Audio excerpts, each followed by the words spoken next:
Attention marketers! Get ready to transform your advertising strategies with Big Eye's new 2024 National Research Study, Retail Revolution. This in-depth report explores the rapidly changing retail landscape.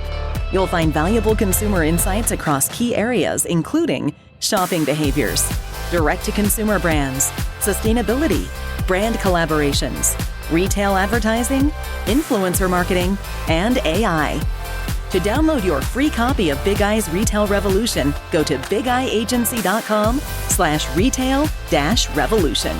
That's bigeyeagency.com/retail-revolution. Reshaped by technological advancements, new consumer preferences, and global events, Big Eye's Retail Revolution is your guide to the future of retail marketing and advertising. Join the Retail Revolution. Coming up in this episode of In Clear Focus, we're asking people to make a change in behavior. Doesn't matter what you're selling, you are asking people to do something they're not doing today. You cannot do that if you don't understand them at every level. Positioning without consumer research is actually not a thing. You're listening to In Clear Focus, fresh perspectives on marketing and advertising produced weekly by Big Eye, a strategy-led full-service creative agency growing brands for clients globally. Hello, I'm your host, Adrian Tennant, Chief Strategy Officer. Thank you for joining us. A strong brand position clarifies what makes a company or product unique, relevant, and compelling to target consumers, forming the strategic foundation upon which effective marketing and advertising are built. Defining a brand's positioning is critical in highly competitive categories such as consumer packaged goods. Our guest today is an expert in helping consumer brands clarify their positioning to drive business growth. Kathy Guzma Galloway is a seasoned CPG strategist and positioning expert with over 20 years of experience. Known to her clients as the Clarity Wizard, Kathy has helped hundreds of organizations, including Nature Made, Lay's, and Chicky Cheeky Boom Boom, increase revenue and reduce risk by refining their brand positioning. Kathy started her CPG career at PepsiCo, where she learned firsthand the value of research and turning consumer insights into strategic actions. To discuss her unique approach to brand positioning, I'm delighted that Kathy is joining us today from Dallas, Texas. Kathy, welcome to In Clear Focus. Thank you. Excited to be here. Appreciate it. Well, Kathy, you have 2 decades of experience in CPG brand strategy. Can you tell us a bit about your journey in the industry and how you came to focus specifically on brand positioning? Yes, I'd love to tell you a little bit about that. So I started my career at PepsiCo in the world of snacks and beverages and had a chance to really learn a lot about foundational, classically managed brands.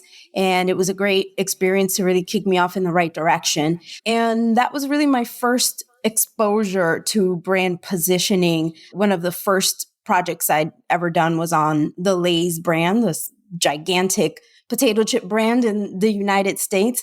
And it really just opened my eyes to what it means to be focused and clear, even when household penetration is above 80%, and really unique experience that way. And then throughout the rest of my corporate career, I worked in the milk business, I worked in beauty and hair care, and then eventually decided that I wanted to start consulting. And all of those experiences really led me to find a place that I felt I could focus in on my expertise, the things that I knew I could do well and that the world needed, which ultimately turned out to be brand positioning. The last 11 years that I've been consulting, had a chance to work with brands of all sizes. I do quite a bit of mostly volunteer work with startup brands and all the way up to Fortune 1000 brands. And they each have their own unique challenges when it comes to brand positioning. But I found that no matter what the engagement was or why the brand team called me in to help support them, we always found our way right back to brand positioning, and a skill that I loved to work on and continued to develop. So it became really easy in the last year or so to rebrand my company and in many ways reposition myself as an expert on brand positioning based on all of that experience. Perfect. Now, if anybody's unfamiliar, can you tell us what is brand positioning? Great question. There are many ways to describe brand positioning. At the end of the day, it's about a promise you're making to a consumer or to an end user if it's a customer or client. The brand promise is how I expect as a user and someone who is engaged with your brand, how I expect you to behave for me. What are you going to be delivering for me? What does it look like? What should that experience feel like? What are the emotions that come associated with that brand? And it's an imprint that we hope to make in the consumer's mind that lives with them even beyond the engagement of the brand. And ultimately, brand positioning gets us to that brand promise that lives on forever. What are some of the most common limitations or misconceptions in how brands approach their positioning? Unfortunately, there are many brands that look at brand positioning as a very transactional definition, meaning the consumer shows up looking for a loaf of bread. I'm going to provide them a loaf of bread that has all the right qualities they're looking for. But in reality, brand positioning lives well beyond the product experience. Brand positioning has to start at the master brand level, particularly for those brands that have a portfolio of products, brands whose portfolio goes beyond one category. I often like to rely on Lay's because I spend so much time on that brand to illustrate the point, in that the Lay's brand has a positioning at the master brand or at the trademark level. And then they've got a range of products in the portfolio that are quite different from each other. So classic potato chips versus Lay's kettle cooked potato chips versus Lay's stacks, and some of the more recent innovation that are more in like a 3D format. Those are all talking to different occasions, different need states, and sometimes different users, right? If mom is buying classic potato chips for our Saturday afternoon lunch, she may also be buying flaming hot potato chips for lunch boxes, and also maybe buying stacks in the canister, which is the Pringles competitor, for on the go to have in the car. And so she may be buying all three of those, but the users may be different, the occasion may be different. And so understanding how they all live not only individually, but also together as an ultimate brand that needs to survive well beyond that one product experience, that often gets lost in the work of brand positioning, unfortunately. Well, Kathy, you've devised a unique brand positioning framework. Could you break down the key elements and how they work together?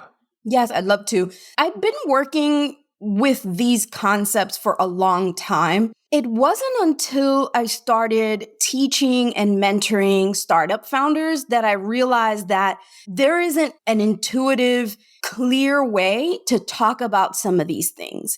In particular, topics like mission, purpose, values, and their relationship to brand positioning seemed to just be a cloud of lack of understanding. So before I started working with startup founders, and even still today, my client target are brands that are around 100 million to just under 1 billion. Those brands typically have done some preliminary work on things like purpose, mission, etc., but they don't often bring them all together. Yet working with them felt a little easier to talk about how we bring them together. It wasn't until I started talking to startups that I realized, hey, there's probably a way to lay this out that just makes it more intuitive for anyone that is doing this work. And so the framework takes purpose, which is what is driving us to do this work. And by the way, I don't care what you are selling or who you're selling it to. You absolutely have a purpose. That does not necessarily mean it requires a social mission. We could have a whole entire episode just about that. But we'll start with purpose. That then leads to mission, which is literally what are we going to do in order to live into our purpose. That would then lead into brand positioning. And I often talk to brands about, particularly at the master brand level, your products are ultimately a tool that helps you live into your purpose. So products on their own, absolutely, in their relationship with the consumer is the end all and be all of that immediate relationship. But actually, that product creates the connection point that can go well beyond what the product experience is. And so in that way, the product becomes a tool. That would be then your positioning. That would then be surrounded by the two last components, which are our values. Our values are about how we behave in the world, how we talk, what we think is right, that dictate the choices we make as a brand. And then finally is brand identity. Often we think about brand identity purely as visual identity, but actually identity is much bigger and broader than that. And we'll rely on a creative agency to help bring that identity to life, as we should. We are not designers. Typically, brand owners are not designers. But that agency also needs some clear guidance from us to ensure that you're getting back the work that you expect to get. And that's the work you would do in identity. So all of those pieces come together: purpose, mission, positioning, values, and identity to create what I call the heart of the brand. These are the things we are bringing to the world that we will be rewarded for and we measure elsewhere, but what we put out into the world. And that ultimately is the brand fundamentals framework. Do elements of your framework change based on whether you're working with a new market entrant or an existing well-established brand? They don't. The parts of fundamentals always remain the same. The ingredients will change, right? So we're still making the same cake. Is it a chocolate cake? Is it a vanilla cake? Is it a strawberry cake? And so where the world influences those pieces is at every point. It influences purpose, mission, positioning, values, and identity. And as such, they will evolve over time. Purpose, not as quickly. It may evolve in language, but in intention, likely to remain the same. Mission will evolve as you make progress. Positioning will evolve as the consumer evolves. It is a necessary process. You're constantly looking at positioning because the consumer is constantly changing. Values may evolve as you discover that there's something more or less important in one category or one industry than another. And then, of course, identity will follow all four of those pieces. So it's less about what is included and more about how those come to life based on the industry, the brand, the category. Kathy, what roles do audience research and consumer insights play in developing brand positioning? 100% of a role. 100% of a role. So even something like purpose that is very much a reflection of an internal desire and an internal drive has to reflect on the world at large in order to come up with the tension that makes our drive relevant. It's not enough to say, I want to help kids in Africa have access to water. Why? Why do you care? There are many people working on access to water in Africa. Why you are the one to drive this issue. And that tension, that understanding of the world in which we live is what would influence that. When we talk more specifically about consumer research, which is typically what brand owners are talking about, it most certainly would influence the brand positioning. And everything about brand positioning has to start with that. Why is this person looking for an alternate solution? And they may not even be looking. Why does this person need this alternate solution? What do we know about them as a human in that category, in that experience that makes it relevant to us as a brand? And then as we start to articulate what we offer, how are they reacting to that? That also requires consumer research. What is it that they see in us that is relevant to them, exciting to them? And what is the language we can use to better connect with them? At the end of the day, we're asking people to make a change in behavior. Doesn't matter what you're selling, you are asking people to do something they're not doing today. You cannot do that if you don't understand them at every level. And so positioning without consumer research is actually not a thing. That's just you talking to yourself in a room. Great. Beyond understanding the target consumer, what other factors are critical for brands to consider when crafting their positioning?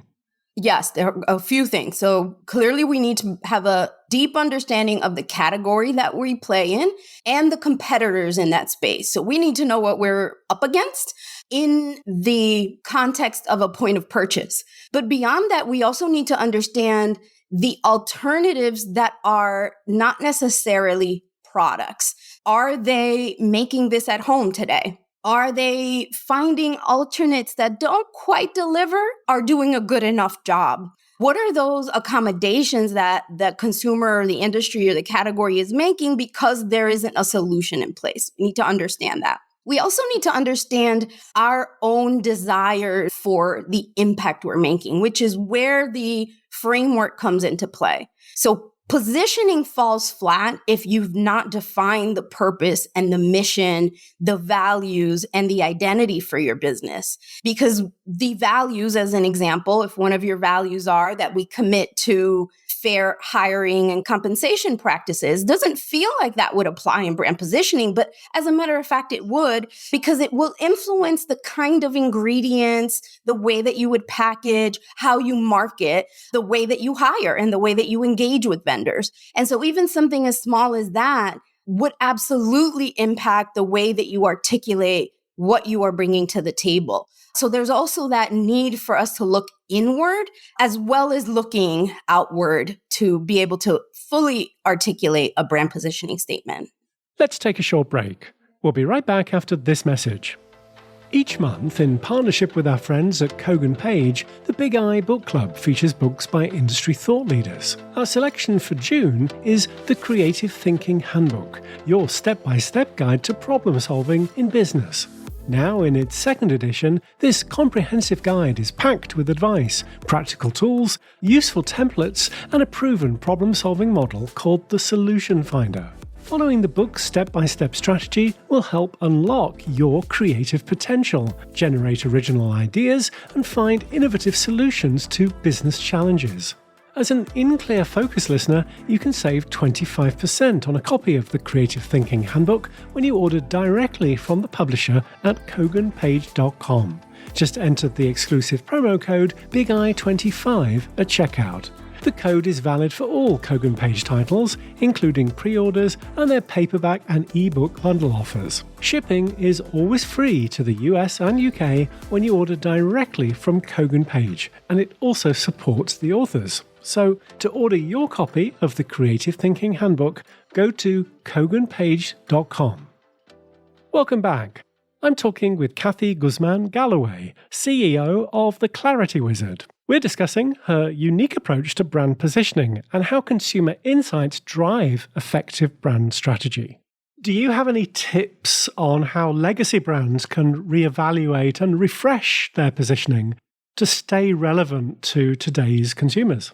Yes, I think legacy brands in particular have really the biggest challenge when it comes to brand positioning, because particularly in the past, and in the past I'm thinking 30 years and longer than that, I think we were looking at brand positioning as a moment in time. The world did not change that fast. So you could do brand positioning work 1 year, feel good about where you are, and not look at it again for 5 more years, maybe even 10 years, because the competitive set doesn't change that much. The consumer doesn't change that much. That is no longer the case. It was true before COVID. And since COVID, it has become ridiculously true. Like so true that it's almost a daily change. Consumers are changing on the daily. And so understanding where the world is moving is the most important thing that a legacy brand can do, particularly because they are often handcuffed by long lead times in executing anything. And so you can't wait to discover that, oh man, I'm losing a ton of share in XYZ that you've already lost. By the time you've learned what is happening and start to try to solve for that, the issue is long, far and away from you. And so remaining on top of insights and consumer trends consistently is really the only way to stay ahead of that. So that would be my advice to legacy brands. If you don't have a budget already for consumer research that keeps you on top of what's happening with the consumer every single year, you're already behind the ball. Kathy, could you share a couple of case studies with clients you've helped to illustrate how you clarified their positioning and its impacts on their businesses? Yeah, absolutely. I'll give you 2 examples on the extreme. On the one end, I'll talk about a large, established legacy brand, if you will, been around for over 140 years. So been around forever. And for a long time, were anchored in the idea that parents were looking for healthier products for their kids. I want to give my kids something that I can feel good about, but that they also want to have, because otherwise I'm wasting my money, right? They're not going to eat the carrots. Okay, I've just wasted $3 on the carrots, right? So I need to provide this parent healthy products that the parent feels good about, but also delicious and fun and tasty products that kids will want to have. That worked phenomenally well for 30, 40, 50 years that they'd been talking about that. And in the last 3 or 4 years, what we learned in working with them last year is really when we did the bulk of this positioning work. In working with them, what we discovered is that there's actually a nuance to that we just hadn't considered before. Because every time you ask a parent, is this still true? Do you want to give your kids something healthy that they also will love? The answer is always yes. So what's the problem? I don't understand what I'm doing wrong. What needed to happen was to start to peel the onion and ask questions about the choices that they're making that seemingly feel like they fit the objective. All of these seem fun for kids. All of these seem healthy. How are you choosing between them? And really digging, I'm overly simplifying the process of getting to the insight, by the way, but in the process of peeling that onion and asking those questions, we uncovered something that in retrospect felt so obvious, is that brands are always claiming things. I'm natural. I have no artificial this. We produced it in such and such way. But how do I know this to be true? As a consumer, how do I know? Everywhere I turn, every product on the shelf has a claim like this. How do I know this is true? And that became the new guiding insight, that there's this mistrust of brands in a way that is unique and different than it's been before. It's not that, hey, this big conglomerate is just trying to take my money and run away. It's more that I'm seeing something on a package and I just don't know if that is true. And so the effectiveness of that message isn't as impactful anymore. And that meant that the team had to really dig in and start to think about, well, how do we then talk about this in that context that makes a difference? So that's one example of a legacy brand. On the other side, I'll give you the example of a very young brand I'm working with. They're under $10 million in revenues, and they are in the beverage space. And the questions that we were working through there on brand positioning was related to non-alcoholic beverages, which are exploding. There's so many of them. There's a ton of stuff there.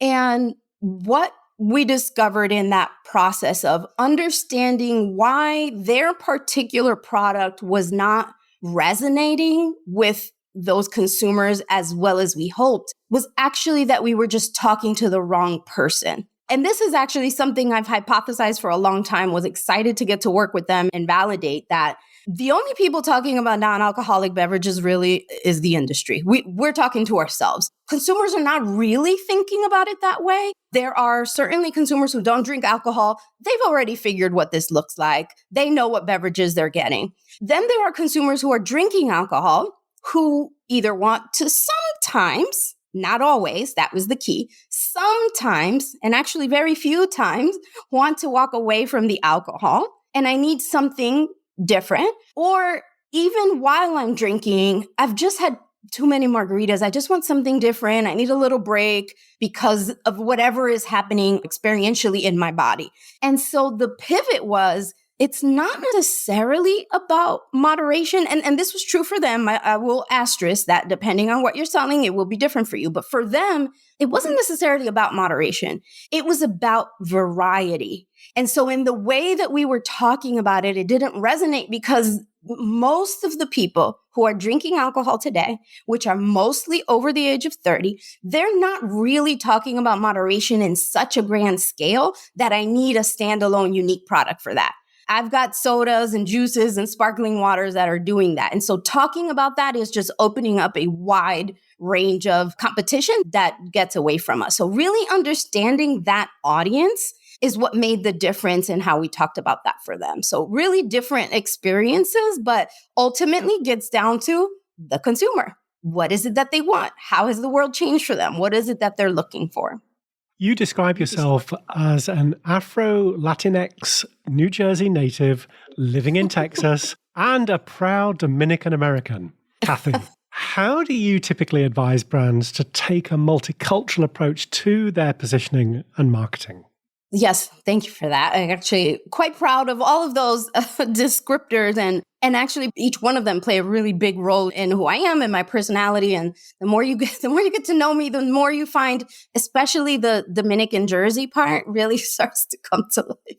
For brands that are not thinking about multicultural marketing, you're already losing. And I say that because there was a time when multicultural audiences were growing and they represented a growth opportunity. And the time I'm thinking about are the 90s, the early 2000s. There was a lot of talk about that. The horse has come into the barn. Like we're here. It's happened. It's done. Particularly if you are talking to anyone who is a parent or anyone under the age of 30, the idea that you need to do something unique for a multicultural audience is not a thing anymore. They're all multicultural, period. The entire audience is multicultural. So it's almost like the conversation about omnichannel, right? There was a time where we were talking about, oh my God, the consumer is going online. You need to have an omnichannel perspective. That's not a thing anymore. Channel, we don't even need the word because it is what we're living today. I think it's the same thing with multicultural. And so my advice comes right back to the same thing. Who's your audience? Regardless of their demographic, whether it's a white person in Omaha or a Black person in Atlanta or a Mexican American in LA, you got to spend the time with them. You got to understand the audience and how they engage with the category. There is an asterisk, however, to say that when and if you need to get to learn about these consumers in a meaningful way, it's important to do it in a way that respects them and allows you to get real insights. I'll give you a very brief example of that and say there's so much more to this. If you are going to do, whether it's one-on-one interviews, focus groups, ethnographies, where you are face-to-face with a consumer, and that consumer is not of the same race as you, sometimes even not of the same gender, depending on what you are selling, you may not get the insights you think you want. Because there is some truth to being comfortable with who you're speaking to. So if you're talking to, as an example, women about breastfeeding, you probably don't want to have a man talking to her about that. You probably want another woman who's been a parent. The same is true for multicultural audiences. If you want to speak to a Mexican American in LA, you need to understand what kind of a setup you need to provide to enable that person to feel comfortable in speaking with you. And anyone who's embarking on that, I have a number of resources and partners I work with that do really great work in that space that I'm happy to connect you with. But doing it in a traditional way without understanding that nuance of culture, you'll actually only get to the surface and it will fall flat. So it's an important thing to understand. Kathy, how does effective brand positioning impact a company's ability to tell compelling brand stories? It's literally the end all and be all of compelling brand story. And I mean that through the lens of getting someone to engage with your brand. If the purpose of your brand storytelling is, I want you to get to know us. I want you to feel excited to be part of what we are doing. And I want you to pick up one of our products and eventually be an evangelist for our brand, then brand positioning has to be at the core. Because again, we come back to the same point. Who is this person? What do they care about? And what is it about my story that will engage them? And it's a little bit of a dance because half of who we are and what we want to bring to the table, again, back to the framework, it's the purpose, it's the mission, it's our values. All of that feeds into brand positioning. And so my piece of the puzzle comes to the table in order to attract your piece of the puzzle. And so it always comes back to brand positioning. I think I need a t-shirt that says it always comes back to brand positioning. Love that. What are some of the most exciting or impactful trends shaping the future of brand positioning in the CPG space, would you say? Yeah, I think the things I'm most excited about to jump on the bandwagon AI, but AI in the sense that it can help speed the process of learning and iteration in brand positioning. And so when I think about AI and some of the tools that exist now and tools that we don't even know are coming, and I can't wait for them to arrive, the ability that they have in these large language models to synthesize and represent ideas that exist in the world that would take us forever to go get access to is such a powerful thing to help us expand our view of consumers and of the world. And then once we have a point of view and we're starting to articulate what that is, generative AI, which I already am using for the purpose of articulating things in a different way. Because of course, everything I write, even though it's one of the key strengths and assets I bring to the table in brand positioning is being able to articulate a perspective, it's all clouded by my own experience. Clouded by the work I did at PepsiCo. It's clouded because my family's from the Dominican Republic. It's clouded because I'm a mom. It's clouded by any number of things. And so what generative AI does is that it provides exposure to me to versions of what I am saying that may resonate to someone unlike me. How would I say this differently? And that to me is so valuable because again, both of these things I'm talking about, all it's doing is speeding us through the process of getting to something more effective. So AI for brand positioning and brand communication broadly is really exciting. I cannot wait to see what that looks like in a year's time. Well, you're the mother of 2 girls. So do you feel a special responsibility or mission to advocate for more inclusive and culturally nuanced brand positioning? Oh, that's a great question. I feel a lot of responsibility as a mother of teenage girls.